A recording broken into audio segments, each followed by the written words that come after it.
A atenção e suas alterações. Definições básicas. A atenção pode ser definida como a direção da consciência, o estado de concentração da atividade mental sobre determinado objeto. Para explicitar o que os mecanismos de atenção representam para o funcionamento psíquico normal, William James, 1952, p. 261, dizia que milhões de itens que são apresentados aos meus sentidos nunca ingressam propriamente em minha experiência. Por quê? Porque esses itens não são de interesse para minha pessoa. Minha experiência é aquilo que eu consinto em captar. Todos sabem o que é atenção. É o tomar posse pela mente, de modo claro e vívido, entre uma diversidade enorme de objetos ou correntes de pensamentos simultaneamente dados. Focalização, concentração da consciência são a sua essência. Ela implica abdicar de algumas coisas para lidar eficazmente com outras. A atenção se refere, portanto, ao conjunto de processos psicológicos que torna o ser humano capaz de selecionar, filtrar e organizar as informações em unidades controláveis e significativas. Os termos consciência e atenção estão estreitamente relacionados. A determinação do nível de consciência é essencial para a avaliação da atenção. Cohen, Salovey, Zawimi 6. Assim, a atenção é um construto psicológico complexo que se refere a uma variedade de componentes, sendo eles principalmente início da atividade consciente e focalização, atenção sustentada e nível de alerta, atenção seletiva ou inibição de resposta a estímulos irrelevantes e capacidade de mudar o foco de atenção ou atenção alternada. O sistema Research Domain Criteria conceitualiza a atenção afirmando que ela engloba um conjunto de processos mentais que regulam o acesso a sistemas cognitivos de capacidades limitadas. Tais sistemas incluem a consciência, awareness, processos perceptivos e a ação motora. As noções de capacidade limitada e de competição são inerentemente relacionadas aos conceitos de atenção seletiva e atenção dividida, que veremos neste capítulo. Psicologia da atenção. Conceitos da psicologia e da psicopatologia clássicas da atenção. Tomando-se em consideração a natureza da atenção, pode-se discernir dois tipos básicos de atenção. A voluntária, que exprime a concentração ativa e intencional da consciência sobre um objeto, e a espontânea, que é aquele tipo de atenção suscitado pelo interesse momentâneo, incidental, que desperta este ou aquele objeto. Esta última geralmente está aumentada nos estados mentais em que o indivíduo tem pouco controle voluntário sobre sua atividade mental. Em relação à direção da atenção, pode-se discriminar duas formas básicas. A atenção externa, projetada para fora do mundo subjetivo do sujeito, voltada para o mundo exterior ou para o corpo, geralmente de natureza mais sensorial, utilizando os órgãos dos sentidos. Difere-se da atenção interna, que se volta para os processos mentais do próprio indivíduo. É uma atenção mais reflexiva, introspectiva e meditativa. Em relação à amplitude atencional, há a atenção focal, que se mantém concentrada sobre um campo determinado e relativamente delimitado e restrito da consciência, em contraposição à atenção dispersa, que não se concentra em um campo determinado, espalhando-se de modo menos delimitado. Foi o psiquiatra suíço Eugen Bleuler, 1857-79, que sugeriu no início do século XX que a atenção tinha duas qualidades fundamentais: tenacidade e vigilância. A tenacidade consiste na capacidade do indivíduo de fixar e manter sua atenção sobre determinado estímulo, em um tema da conversa ou em um campo de atenção. Na tenacidade, a atenção se prende a certo estímulo, fixando-se sobre ele. A vigilância, nessa conceitualização de Bleuler, é definida como o aspecto da atenção relacionado à mudança de foco, de um objeto para outro. Tais qualidades são com frequência antagônicas. Por exemplo, nos estados maníacos, os pacientes costumam apresentar hipotenacidade, redução da capacidade de fixar a atenção, e hipervigilância, uma atenção que salta rapidamente de um estímulo para outro. A atenção flutuante é um conceito desenvolvido por Freud, 1859, relativo ao estado de como deve funcionar a atenção do psicanalista durante uma sessão analítica. Segundo Freud, a atenção do analista não deve privilegiar a priori qualquer elemento do discurso ou comportamento do paciente, o que implica deixar funcionar livremente sua própria atividade mental, consciente e inconsciente, deixando livre a atenção e suspendendo ao máximo as motivações, os desejos e os planos próprios, É um estado artificial da atenção, cultivado pela necessidade técnica do processo psicanalítico. Para o psicanalista inglês Wilfred Bion, 1879, a atenção do analista deve se manter o máximo possível aberta à experiência imediata, evitando a fuga para o passado ou para o futuro. Assim, o profissional buscaria abolir momentaneamente a memória e o desejo, a fim de que sua atenção permaneça livre para o que realmente emerge na experiência mútua. Analista analisando. Da situação analítica. Hábito e sensibilização. Um aspecto importante da atenção é o que o neurocientista e psicólogo russo Ivan Petrovich Pavlov, aos 49, 1936, denominou resposta de orientação. Quando um indivíduo ou animal é exposto a um estímulo novo, há um padrão de respostas motoras do sistema nervoso autônomo, excitação fisiológica e da atividade elétrica cerebral, que indica que o organismo entrou em certo estado de alerta, de prontidão, para captar o estímulo e a ele responder. Se tal estímulo se dá de forma contínua ou repetitiva, ele deixa de desencadear a resposta de orientação. Esse fenômeno é denominado hábito. O fenômeno oposto é a sensibilização, que ocorre quando, devido à natureza ou ao contexto do estímulo, o organismo passa a se excitar mais e mais com a repetição do estímulo, aumentando a prontidão geral de resposta. A neuropsicologia contemporânea da atenção. Nas últimas décadas, a psicologia, fortemente marcada pelas abordagens cognitivistas e neuropsicológicas, passou a abordar e a subdividir a atenção em alguns aspectos fundamentais. Não há, entretanto, pleno consenso sobre a melhor divisão de subtipos de atenção. De toda forma, os subtipos mais utilizados e estudados são Cohen, Sawaki 2006, Bushman, Kastner 15.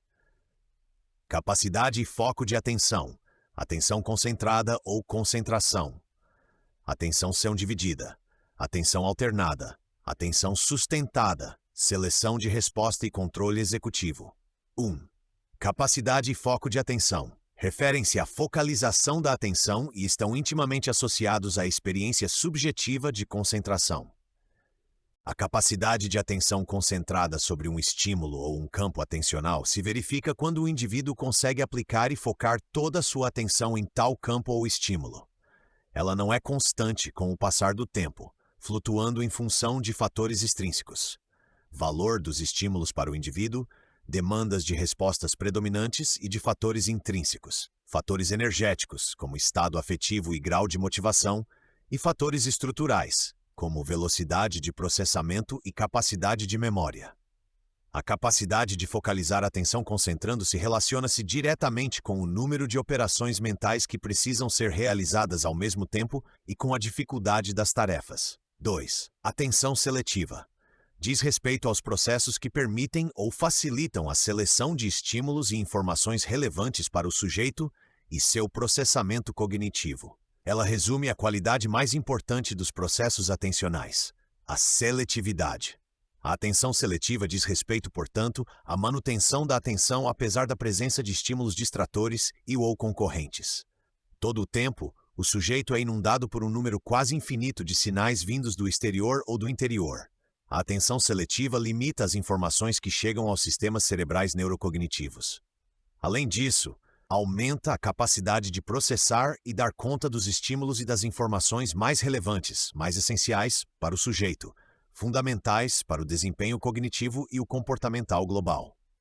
Quando a atenção elege certos estímulos, a capacidade de responder a outros diminui proporcionalmente. Um indivíduo que lê um livro em um ônibus lotado de pessoas, com 1000 ruídos no ambiente, está exercendo exitosamente sua capacidade de atenção seletiva.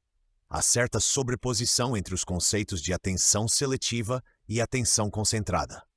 Tem sido proposto que há um filtro que seleciona os estímulos que serão utilizados pelo cérebro, sobretudo via controle top-down, estruturas neurais corticais sobre estruturas subcorticais. O sistema de atenção seletiva inclui 2 processos que competem entre si, bottom-up e top-down. O processo bottom-up, de baixo para cima, ocorre quando o cérebro automaticamente capta os estímulos sensoriais notáveis do ambiente. Já o sistema top-down, de cima para baixo, implica esforço consciente para controlar a atenção em direção a um alvo determinado, o que inclui também a possibilidade de mudar o alvo, shift, conforme o interesse e a vontade da pessoa. O sistema bottom-up é dependente das áreas parietais posteriores, enquanto o top-down depende do córtex pré-frontal e de suas conexões, AUA, pelo Polsky et al. 2012. Atenção dividida. Os processos atencionais não se limitam a um único alvo ou foco da atenção, abordado no item anterior, como atenção seletiva. Com frequência ocorre o processamento simultâneo e paralelo de 2 ou mais estímulos captados pela atenção ao mesmo tempo. A atenção dividida é, portanto, acionada quando 2 ou mais tarefas ou estímulos concorrentes se apresentam ao sistema atencional. Ocorre aqui uma demanda adicional para mais de um item no campo atencional, o que irá requerer um tipo de controle top-down específico para tarefas paralelas. Para testar a atenção dividida, utiliza-se geralmente um paradigma de 2 tarefas, no qual primeiramente se oferece um estímulo único e depois 2 ao mesmo tempo, comparando-se a eficiência do processo atencional nessas 2 tarefas distintas. Quando estamos dirigindo um carro e ouvindo música ao mesmo tempo, estamos utilizando a atenção dividida. 4. Atenção alternada. Diz respeito à capacidade de mudar o foco de atenção, alternando voluntariamente o foco atencional de um estímulo a outro durante a execução de tarefas. Quando estamos assistindo a uma série na televisão e recebemos uma chamada telefônica, atendemos o telefone e respondemos algumas perguntas rápidas do interlocutor.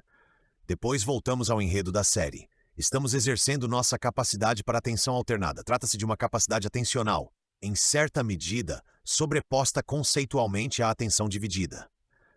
A atenção alternada se relaciona intimamente às funções executivas frontais. A integridade do córtex orbitofrontal, do córtex pré-frontal medial e do córtex do cíngulo anterior é fundamental para essa capacidade. Bissonette, Powell, Rothery. 5. Atenção sustentada. Diz respeito à capacidade de manter a atenção ao longo do tempo, geralmente durante uma atividade contínua e repetitiva. Quando um estudante consegue manter sua atenção em uma aula por 1 ou 2 horas, seguindo o raciocínio e a exposição do professor, sem se distrair com outros estímulos do ambiente, está utilizando sua atenção sustentada. Tal capacidade varia, geralmente diminui, com o passar do tempo. Como função psíquica, a atenção é mais variável ao longo do tempo que a percepção e a memória. Todas as pessoas apresentam limites na capacidade de manter a atenção por longo tempo. Tal desempenho depende da relação entre os estímulos-alvo e os estímulos distrativos, ruído, do nível de consciência-vigilância, da motivação, incluindo aqui a excitação com a tarefa e seu oposto, o tédio, e da fadiga. Os paradigmas de teste da atenção sustentada exigem que o indivíduo detecte mudanças em estímulos ao longo de um período de tempo, como ocorre nos Continuous Performance Tests, ver adiante, no item de avaliação da atenção. 6. Seleção de resposta e controle executivo. São de extrema relevância, pois o ato de prestar atenção está, quase sempre, associado a uma ação planejada, voltada a certos objetivos. Assim, a atenção está sempre envolvida na seleção, não apenas dos estímulos e das informações, mas também das respostas e do controle destas. A atenção vincula-se a processos cognitivos complexos que envolvem a intenção, o planejamento e a tomada de decisões. Esses processos estão na base da ação volitiva, dos atos de vontade. São denominados funções executivas e dependem intensamente de sistemas cerebrais pré-frontais, sobretudo em circuitos subcorticais. O controle executivo possibilita que se mude com eficácia de uma resposta possível para outra conforme as demandas cambiantes do ambiente. Neuropsicologia da atenção. Atenção e funções executivas frontais. As funções executivas, processadas nos lobos frontais, áreas pré-frontais, são um conjunto de habilidades cognitivas relacionadas à capacidade do indivíduo de planejar, executar e monitorar de forma flexível comportamentos com objetivos. Lesacks, 2012. Os déficits em funções executivas impedem o indivíduo de iniciar, parar ou mudar seus comportamentos, conforme as exigências ambientais.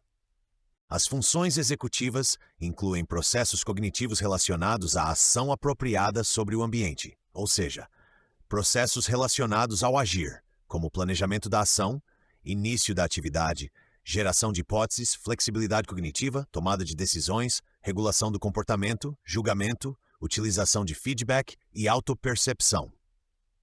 As funções executivas são divididas em quentes e frias.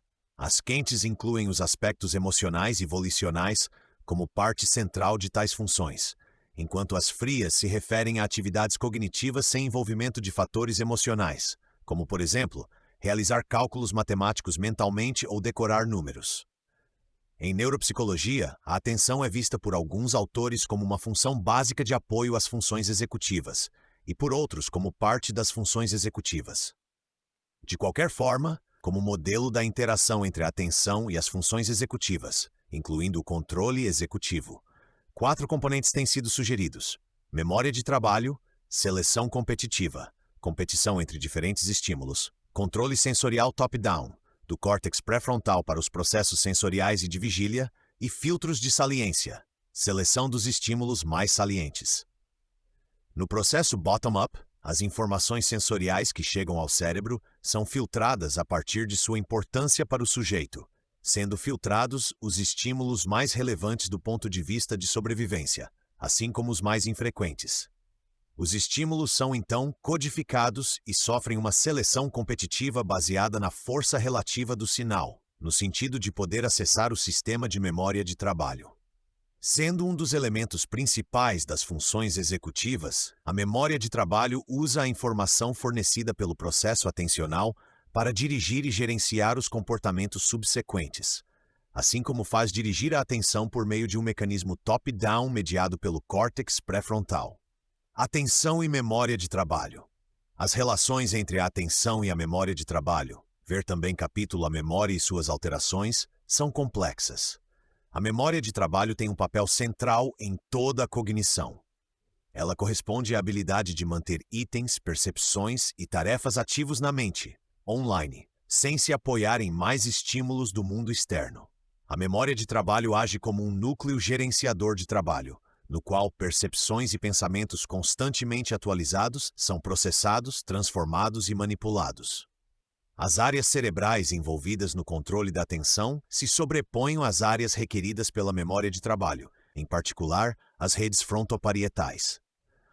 Para a memória de trabalho funcionar adequadamente, é necessária uma central executiva que controle e manipule os conteúdos da memória de trabalho. Essa central executiva seria a atenção. Nesse sentido, a atenção filtra o que entra no sistema da memória de trabalho, além de contribuir para a manutenção de tais itens em tal sistema. A velocidade de processamento é um aspecto geral de quase toda a cognição humana. Ela corresponde ao tempo que um indivíduo leva para realizar uma tarefa mental, da fase inicial, de perceber a tarefa, até sua realização completa. Na avaliação da atenção, alguns testes medem a tarefa cronometrando o tempo que o indivíduo utiliza para realizá-la, estimando assim a velocidade de processamento. Neuroanatomia e redes neurais da atenção. A atenção resulta da interação complexa de diversas áreas corticais e subcorticais do sistema nervoso, não sendo, portanto, um processo unitário, Cohen.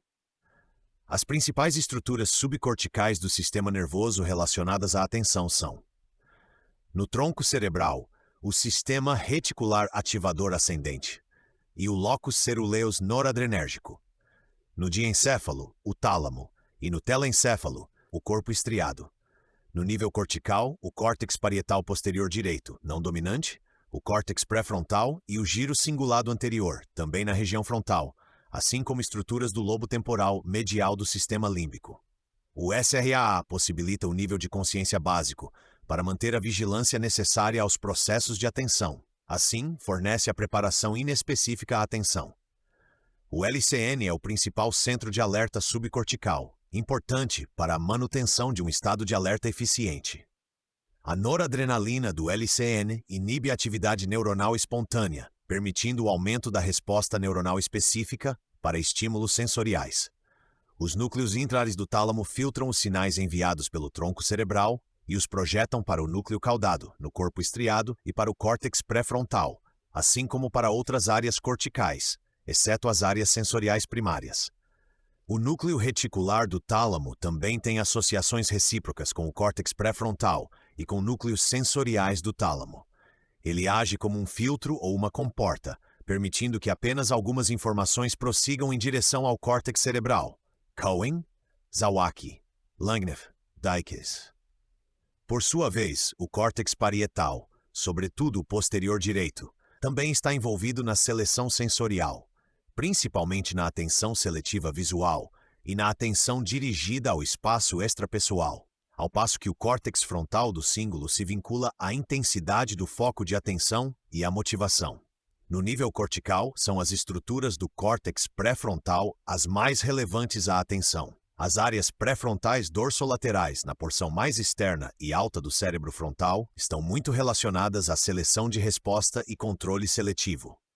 Além disso, desempenham um papel na manutenção da flexibilidade da resposta e na geração de alternativas de respostas, assim como na memória de trabalho, ver esse conceito no capítulo sobre memória, e no sequenciamento da informação temporal. Na região pré-frontal, em particular o córtex do cíngulo anterior e o córtex pré-frontal dorsolateral direito, agem para manter o nível de atenção, modulando a atividade do locus ceruleus via núcleo reticular do tálamo.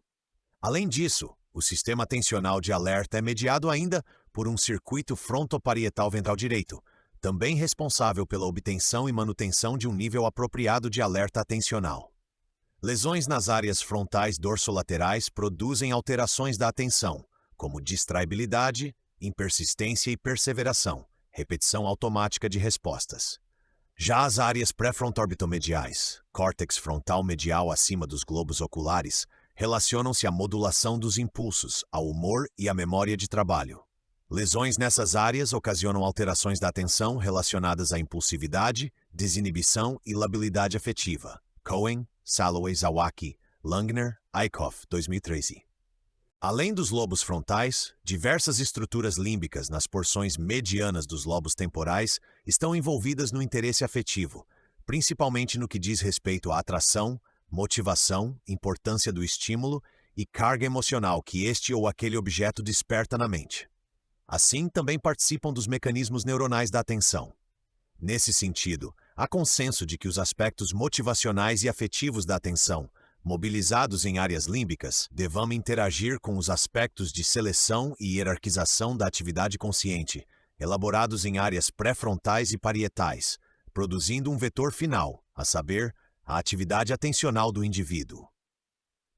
Cabe mencionar ainda que a atenção sustentada depende intimamente da ação do mesencéfalo e do tronco cerebral interagindo com o córtex pré-frontal. A atenção seletiva, focada, também depende do córtex temporal superior, do córtex parietal inferior e do striatum. Por fim, o processo de codificação dos estímulos processados pelo sistema atencional irá depender intimamente do hipocampo e da amígdala.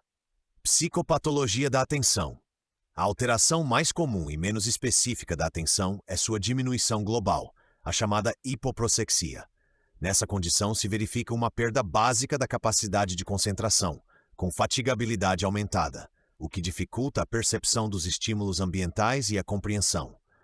As lembranças tornam-se mais difíceis e imprecisas, e há dificuldade crescente em todas as atividades psíquicas complexas, como o pensar, o raciocinar e a integração de informações.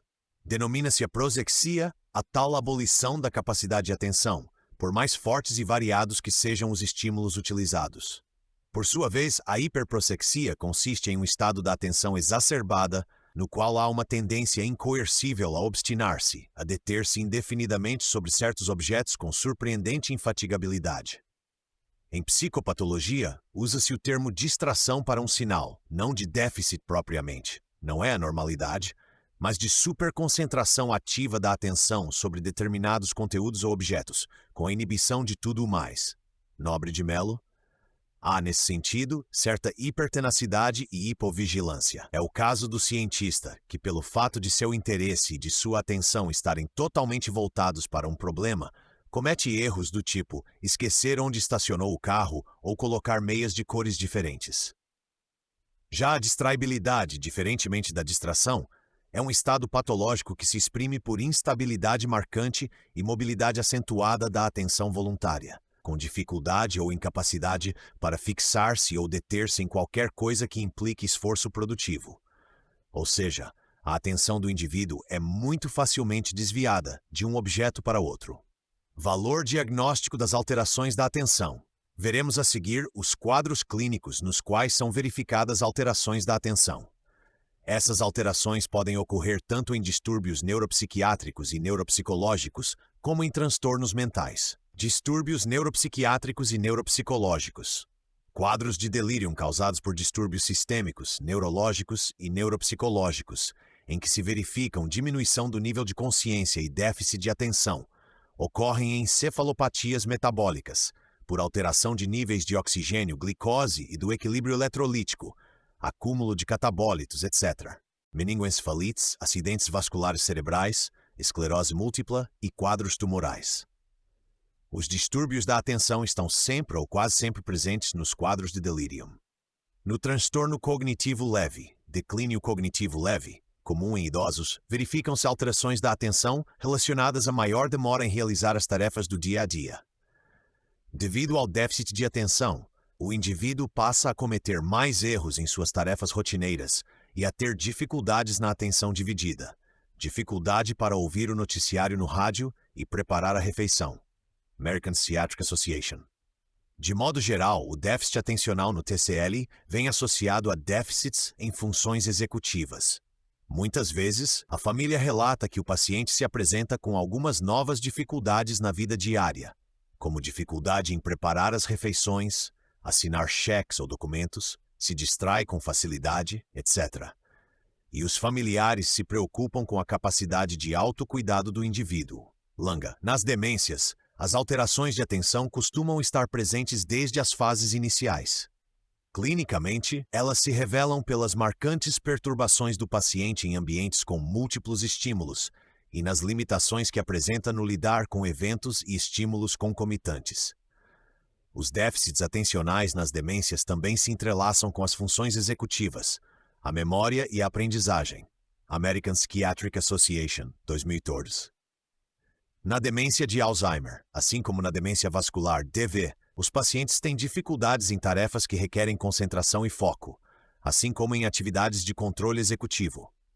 A atenção seletiva e a atenção dividida estão comprometidas em formas leves de DA e DV, implicando perturbação do controle executivo. O paciente geralmente tem dificuldades marcantes em testes que avaliam o efeito Stroop, habilidade de inibir inferências cognitivas em estímulos conjuntos, ver adiante nos testes de atenção, e em testes que avaliam a atenção alternada, Colonel-2. Em contraste a tais déficits marcantes, no início da DA e da DV, o nível de consciência e o nível de alerta podem estar preservados, assim como a atenção sustentada, que pode estar relativamente preservada até estágios intermediários da doença. Parasuraman, Greenwood 2002. Os déficits de atenção e concentração nas demências também se associam com lentificação da velocidade de processamento, impactando também quase todas as outras áreas da cognição. Por exemplo, o déficit atencional afeta o desempenho da memória, das funções executivas e, eventualmente, até de funções locomotoras, implicando a quase totalidade de comportamentos do indivíduo.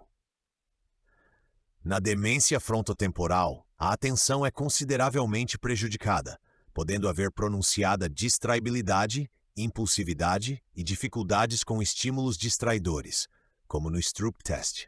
As alterações atencionais nessa demência estão intricadamente associadas a funções executivas frontais, como memória de trabalho e planejamento.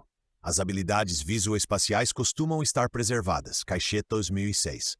Na demência com corpos de Lewy e na demência associada à doença de Parkinson, as alterações da atenção costumam ser mais acentuadas que na DA. Na demência com corpos de Lewy, as alterações de atenção e função executivas, junto com as flutuações no nível de consciência, parecem estar implicadas na origem das alucinações visuais, encontradas em tal demência.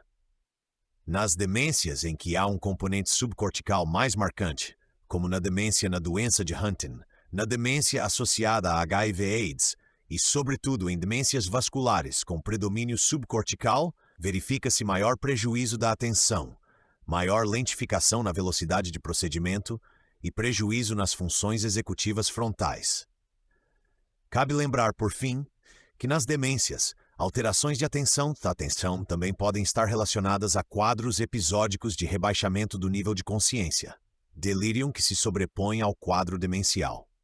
Transtornos mentais. Sabe-se, desde os primórdios da semiologia psicopatológica, no século XIX, que a atenção quase sempre está alterada nos transtornos mentais graves. Um dos fundadores da psicopatologia moderna, o francês Etienne Dominique Esquirol, 1772, afirmou que a atenção é fugitiva no maníaco, concentrada no monomaníaco, melancólico delirante e vaga e difusa no demente. Matos, 884. As alterações mais frequentes da atenção são encontradas nas seguintes condições: transtorno de déficit de atenção e hiperatividade, transtornos do humor, depressão e mania, transtorno obsessivo-compulsivo, TOC e esquizofrenia. No TDAH, transtorno bastante importante na infância e na adolescência, mas também significativamente presente em adultos, a dificuldade marcante de direcionar e manter a atenção a estímulos internos e externos, pois o paciente tem a capacidade prejudicada em organizar e completar tarefas, assim como graves dificuldades em controlar seus comportamentos e impulsos. Pacientes com TDAH revelam em estudos de imagem cerebral alterações no córtex frontal e em suas conexões. Tem sido dada ênfase a estruturas como o córtex pré-frontal dorsolateral, o córtex frontal medial superior, o córtex do cíngulo anterior e a regiões do lobo parietal, como o lobo parietal inferior e o sulco intraparietal. A área 10 de Brodmann, parte lateral, na parte anterior do córtex pré-frontal e regiões anteriores da ínsula e do opérculum frontal têm sido também implicadas nas disfunções atencionais e executivas do TDAH. Nig, Fermi 14. Pode-se afirmar que o principal circuito neuronal relacionado com a atenção que se revela hipofuncional no TDAH é o circuito atencional cíngulo frontal parietal. Um considerável número de estudos confirma disfunção em tal circuito. Bush, 2011. Os processos atencionais prejudicados, inibição, falha e impulsividade, são aspectos importantes dessa condição. A dificuldade é maior quando se faz necessário um estado de vigilância para detectar informação infrequente, sobretudo quando tal informação não é motivacionalmente saliente para o sujeito. Pessoas com TDAH têm, portanto, prejuízo relacionado à filtragem de estímulos irrelevantes à tarefa, embora seja questionável se a filtragem atencional é ou não o principal problema desses pacientes. Cohen, Salloway, Zawak 2006, Fair, 2014. Há também perturbação da inibição de respostas no TDAH, com déficits nas respostas inibitórias, que, por sua vez, envolve disfunção nas funções executivas frontais. As respostas de inibição implicam inibir ou suprimir respostas inapropriadas em determinado contexto, em favor de respostas alternativas mais apropriadas. Tal autocontrole, fundamental para a regulação emocional, é exercido pelos circuitos frontoestriatais e frontosubtalâmicos. A inibição de respostas, assim como a seleção de respostas, são fatores-chave para o comportamento dirigido a objetivos, sendo os déficits em tais funções fundamentais no TDAH. Por fim, cabe mencionar que estão também implicadas no TDAH a memória de trabalho, a mudança de tarefas e contexto, set shifting, atenção alternada, e a capacidade de manter-se na tarefa, atenção sustentada, ou seja, muitas das funções executivas frontais. Matthews, Nig. Já os pacientes com transtornos do humor têm importantes dificuldades de concentração e atenção sustentada.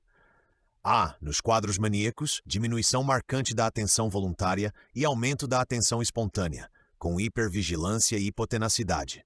A atenção do indivíduo em fase maníaca salta rapidamente de um estímulo para outro, sem se fixar em algo. Nos quadros depressivos, com muita frequência há diminuição geral da atenção, ou seja, hipoprosexia. Em alguns casos graves, ocorre a fixação da atenção em certos temas depressivos, hipertenacidade, com rigidez e diminuição da capacidade de mudar o foco da atenção, hipovigilância. Isso acontece pelo fato de o indivíduo estar em um quadro depressivo grave, muitas vezes voltado totalmente para si, concentrado em conteúdos de fracasso, doença, culpa, pecado ou ruína.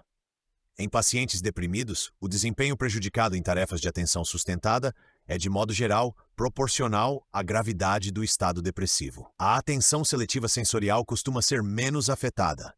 Cohen, Salloway, 2006.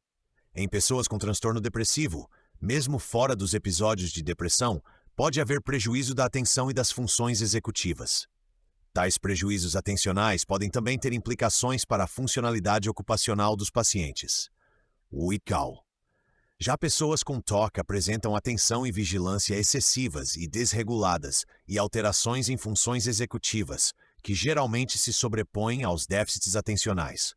Foi identificado no TOC prejuízo na atenção alternada, set shifting, no planejamento, na inibição de respostas, na memória de trabalho e na velocidade de processamento, ABRAVI. Na esquizofrenia, o déficit de atenção também é muito importante. A inadequada filtragem de informação irrelevante é uma dificuldade comum em pacientes com o transtorno. Tais indivíduos costumam ter dificuldade em anular adequadamente estímulos sensoriais irrelevantes enquanto realizam determinada tarefa, e são muito suscetíveis a distrair-se com estímulos visuais e auditivos externos. Sob testagem neuropsicológica, revelam lentificação no tempo de reação em consequência da distraibilidade. Não conseguem suprimir informações interferentes e têm grande dificuldade com atenção sustentada, possivelmente devido a essa forte tendência à distraibilidade. Cabe mencionar que as dificuldades atencionais relacionadas à atenção alternada, set shifting, inibição de resposta e atenção seletiva, foram correlacionadas em pacientes com esquizofrenia, com a presença de sintomas positivos, como alucinações e delírios, Morris et al. Além disso, verificou-se que modulação das emoções em relação à atenção também se revela anômala na esquizofrenia. Semiotécnica da atenção, a avaliação do processo atencional, testes de atenção. Os Continuous Performance Tests, português, Testes de Desempenho Contínuo, TERES, são constituídos por um grupo de paradigmas cognitivos, apresentados em forma de testes psicológicos, cujo objetivo central é a avaliação da atenção. Trata-se de uma das medidas mais utilizadas para avaliar a atenção sustentada e o nível de alerta. O paradigma do CPT inclui, além da atenção sustentada, a atenção seletiva e o nível de alerta na resposta a estímulos que ocorrem de forma infrequente. Na prática, o CPT se caracteriza pela rápida apresentação de estímulos que continuamente mudam, havendo um estímulo-alvo, target stimulus, que deve ser corretamente identificado. A duração do teste é variada, mas deve ser suficiente para avaliar a atenção sustentada. Há várias modalidades de CPTs disponíveis. Atualmente, os mais utilizados incluem estímulos visuais e auditivos integrados. O mais utilizado na prática clínica é o Conners Continuous Performance Test, CPT 2002. É comum que o CPT faça parte de uma bateria de testes neuropsicológicos, com o intuito específico de avaliar a capacidade do indivíduo de lidar e manipular informações e utilizar a atenção e as funções executivas. O teste é um dos mais importantes na avaliação de pessoas, crianças e adultos com TDAH. Na realização do CPT, é apresentada ao sujeito investigado uma tarefa em que ele deve manter o foco da atenção em uma sequência repetitiva de estímulos, que podem ser números, símbolos, letras ou sons, para responder apenas quando o estímulo-alvo aparece e para inibir a resposta quando estímulos confundidores aparecem. Os scores finais dos CPTs variam de teste para teste, havendo 4 scores principais. Detecções corretas. Revela o número de vezes que o testando respondeu corretamente ao estímulo. Quanto mais alto esse score, melhor a atenção do sujeito. Tempo de reação. Avalia a quantidade de tempo entre a apresentação do estímulo e a resposta do indivíduo. Erros por omissão. Indica o número de vezes que o estímulo foi apresentado, mas o testando não respondeu, geralmente clicando um mouse. Muitos erros desse tipo indicam alta distraibilidade do sujeito. Erros por comissão. Esses erros ocorrem quando o sujeito responde clicando o mouse, mas o estímulo-alvo não foi apresentado, e sim um outro estímulo. Tempo de reação rápido e muitas respostas de comissão da parte do testando podem indicar impulsividade no processo atencional e nas capacidades de controle executivo. No Brasil, foi validado o CPT Conners para crianças, Miranda et al. Também uma versão para adolescentes foi estudada e validada no Brasil, em relação à idade e gênero. Rivero. Quadro 3.1. Semiotécnica clínica simplificada e rápida da atenção. Objetivo: avaliar de forma rápida e simplificada a atenção do paciente. Procedimentos: fazer perguntas de triagem sobre dificuldades atencionais ao paciente e à pessoa que o acompanha, em especial a ele. Tem dificuldade para se concentrar? Distrai-se com facilidade? Não escuta quando lhe falam? Tem problemas para terminar tarefas? Não consegue organizar as tarefas? Perde seus pertences ou coisas necessárias para a realização de tarefas? Esquece com muita frequência seus pertences em lugares variados? Solicitar ao paciente que olhe os objetos que estão na sala da entrevista e logo em seguida cite o que viu. Teste de dígitos, DigitSpan ou extensão de dígitos, das baterias WISC-3 e Waze. Este é um teste bastante simples, prático e fácil de utilizar. Ele avalia a atenção geral e a focalizada, que mantém a informação na memória operacional. É um teste muito utilizado, pois tem a vantagem de ser rápido. Em contrapartida, devido à sua rapidez, de certa forma, impede a avaliação da atenção sustentada. O examinador lê uma sequência de números para o sujeito que está sendo testado, o qual deverá repeti-la. Primeiro, é feito o teste com a ordem direta dos números. Depois, com a ordem inversa. O sujeito deve repetir os números na ordem inversa ao que foi apresentado. Assim, o teste se inicia com a leitura pelo examinador da lista de números, respeitando-se o intervalo de 1 segundo entre cada número. Para a ordem direta, após a leitura, solicita-se ao paciente que tente repetir os números na mesma ordem que foram lidos pelo examinador. Após 2 sequências repetidas de forma errada, o profissional deve passar outra lista de números. Na ordem direta, a mediana de números repetidos corretamente para pessoas adultas até 40 anos é 7, e para pessoas com mais de 40 anos, 6 números.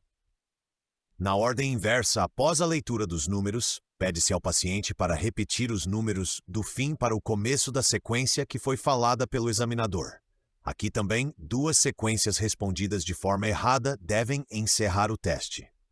Na ordem inversa, a mediana de números repetidos corretamente para pessoas adultas até 30 anos é 5, e para pessoas com mais de 30 anos, 4 números. Valores abaixo da mediana indicam dificuldades atencionais, que serão mais graves quanto menor for o número de repetições corretas. O teste na ordem direta avalia a atenção geral e a concentração. Já o teste na ordem inversa implica também a avaliação da memória de trabalho.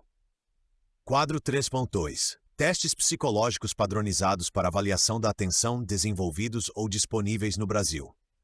Este quadro descreve testes psicológicos usados para avaliar a atenção, listando o teste, o que ele avalia e comentários sobre o teste. BPA, Bateria Psicológica para Avaliação da Atenção, avalia os vários tipos de atenção, como atenção sustentada, seletiva, dividida e alternada. É um teste de uso internacional, validado no Brasil por Rueda e Monteiro. CTT, Teste das Trilhas Coloridas, e TMT, Teste de Trilhas A e B, avaliam principalmente a atenção seletiva, mas também atenção alternada, planejamento e sequenciamento. O Trilhas B avalia mais memória de trabalho. O CTT é uma adaptação do Trail Making Test, TMT, ou em português, Teste de Trilhas A e B, de uso internacional. Não avaliam bem a atenção sustentada, pois são muito rápidos. Teste de cancelamento dos sinos. Avalia a atenção seletiva e atenção sustentada. O teste apresenta muitos estímulos visuais, e o testando deve identificar os sinos. Teste FDT, Teste dos 5 dígitos. Avalia o efeito de interferência atencional, EFAP, ao utilizar informações conflitantes sobre números e quantidades. Como o controle inibitório é um aspecto importante das funções executivas, esse teste não é exclusivo para a atenção. Teste usado internacionalmente com boas propriedades psicométricas e validado para a população brasileira. Test Stroop, TEST, avalia controle inibitório, atenção alternada e atenção seletiva. Mede número de erros e velocidade na realização das tarefas. O efeito Stroop é a habilidade de inibir inferências cognitivas quando o processamento de um estímulo específico ocorre junto com a apresentação simultânea de um segundo estímulo confundidor. Exemplo, a palavra vermelho escrita em azul, sendo perguntado o que está escrito. Resposta, vermelho, ignorando a cor azul. Teste N-Back avalia a atenção sustentada, mas trata-se de um teste sobretudo para memória de trabalho. O testando deve assinalar positivamente qualquer letra que aparecer em sequência, 1, 2 ou 3 posições depois da letra-alvo. Subtestes de atenção das baterias de inteligência de Wechsler, WISC-3 e WISC-3. Códigos. Avalia atenção sustentada, atenção alternada e atenção seletiva. Também testam velocidade de processamento, coordenação motora e percepção visual. A pessoa examinada tem 2 minutos para realizar o teste. Números de 1 a 9 são expostos na primeira linha, e abaixo de cada número há um sinal ou código correspondente. O testando deve preencher o mais rápido possível 7 linhas com os códigos corretos. Aritmética. Avalia atenção para cálculos mentais, mas também inclui memória de trabalho. Exemplo: pedir que a pessoa subtraia de 100, 7 e depois mais 7, até 5 vezes. Verificar o número de acertos e o tempo utilizado. Outros subtestes de Wechsler que avaliam atenção, além de outras funções. Procurar símbolos, completar figuras, sequência de números e letras, cancelamento, cubos.